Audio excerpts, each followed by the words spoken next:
Hello and welcome back to Trilogy. Today we're doing a review on a really special watch and something that's sort of been slept on, especially in terms of price in recent years, up until recently this year when AP announced it's going to be discontinued next year.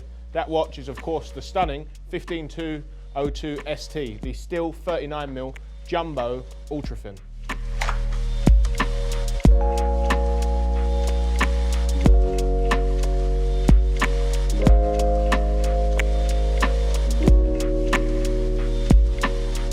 But before we get into that, my watch of the day is the AP Royal Oak Offshore in rose gold, known as the Brick. It's called the Brick because of the sheer weight of it. It's a real heavy watch on your wrist. With all the links in it, it weighs nearly half a kilo. So it's got a really nice wrist presence, 42mm case, full rose gold strap with deployant clasp, chronograph complications. I think it's a really stunning watch. Despite the size and the weight, it actually wears really comfortable and ergonomically. It wraps around the wrist really beautifully. AP straps are always fantastic and it's a great watch. I actually sourced this in for a good client of mine. He's bought it for 55k. So this is actually sold. I just put it on for the purposes of this video. But if you did want one, it's something I could definitely locate again for you. So give me a call. So let's talk about the real star of the day, the AP 15202 ST. So the 15202, what a stunning watch. With the blue dial and petite tapisserie pattern, white gold applied hour markers, and Royal Oak hands with luminescent coating. This watch is a real locker. This watch is called the Jumbo, which is a bit strange by today's standards, being that it's a 39mm case, but it's a callback to the original Royal Oak, which was released in 1972, which sort of redefined what a luxury steel sports watch meant. At 39mm in case, it was a lot bigger than comparable steel sports watches on the market at the time. Therefore, it earmarked the nickname Jumbo, and in recent years we've had the 15300 and 15400, which are bigger than this in terms of thickness, and obviously the 15400s are 41, but this is more of a callback to the original Genta design in 1972, with the octagonal bezel with the 8 screws, just the 2 hands on the dial, no running seconds hand, and single date complication. It's a straightforward look and it looks fantastic, and it's really a callback to the history of the Royal Oak, and I think it's a great watch. The other name for this piece is the Ultra Thin, and that is for obvious reasons. Just look at that case, just 8.1mm thick. That's extraordinary. The 15202 uses AP's 2121 movement, which is a stunning movement, which you can see up on the screen now, as opposed to the 15300 and the 15400 using AP's 3120 movement. The 2121 movement's a fantastic movement with 36 jewels and the skeleton case back. Just look at it, it looks breathtaking. The 15202 is one of the most comfortable watches I've ever worn. It just wraps around the wrist beautifully. It's so well ergonomically designed, it almost feels like you're wearing nothing. That 8.1mm case is just so light and just fantastic. I think it's honestly one of the most comfortable watches on the market.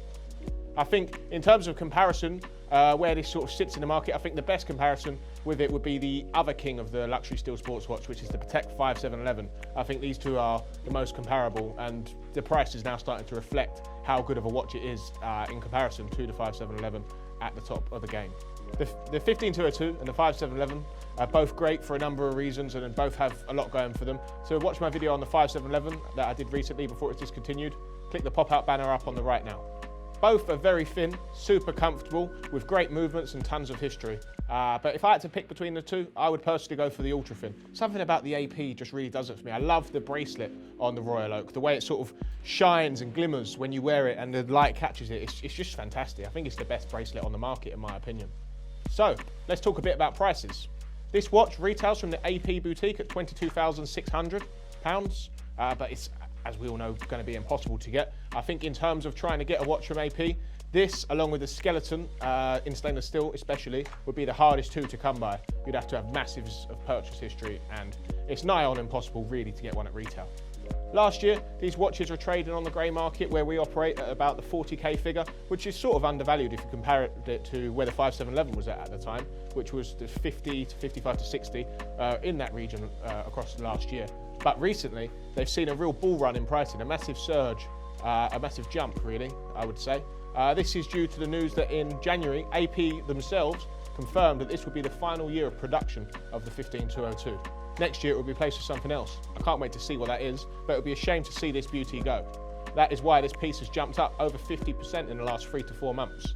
We only got it the other day, which is why I had to make a video about it straight away, because I'm sure as soon as we put it up on our website and chrono, it will go quickly. It's well priced and it's a watch that is super, super hot right now. I think for long-term investment, as I'm talking about often in terms of watches, we only really like to operate in the investment watch field, because if we don't sell something one week, we know it's going to be worth more the next. So this, in my opinion, is going to be great for long-term investment, especially when it actually stops getting produced by AP. Right now, you could technically buy one from the boutique if you was a multi-million pound football player who spent loads of money with them. For the average person, it's pretty much impossible, but they are still producing it. As of next January, that's no longer going to be the case. And I think when it actually officially gets taken off the website, out of the brochure, it's going to see another jump. I think it could be over 100 grand in the next 5 years, and I don't really see that being an unrealistic target for the 15202.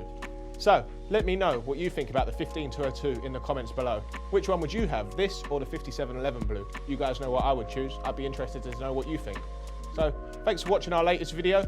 Please hit that like button, the subscribe button, and the notification bell to keep up to date with our latest videos. And please remember, if you want a new watch, don't forget to phone Frankie first.